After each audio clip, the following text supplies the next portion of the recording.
Ovo je veoma važno da svi ljudi vide, da svi ljudi u Srbiji vide. Dakle, mi smo dobili taj sertifikat 4, to niko u regionu nema, dakle, to nema ni Hrvatska, ni Bugarska, ni Rumunija, ni, neću da govorim, naravno, Bosna i Hercegovina, Crna Gora, Severna Makedonija i tako dalje, dakle, nema niko, a u Evropi da to pripada državi, da to pripada delu onoga što nazivamo nacionalni suverenitet, osim nas ima samo još Poljska. Dakle, uglavnom su to privatni, govorimo o velikim superkompjuterima, ukupno ima oko 10.000 superkompjutera, ali od ovih velikih u svetu oko 90, 100.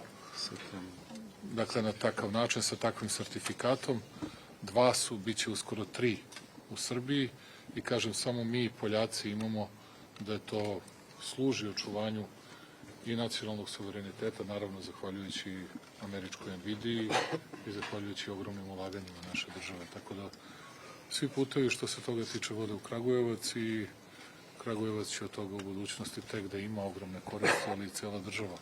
Koliko je poverenje u nas i u način zaštite podataka, govorimo mi to da su ovde Oracle, Honeywell i mnoge druge firme najmoćnije svetske čuvaju svoje podatke i tek ćete to imati kao slučaj. Hvala.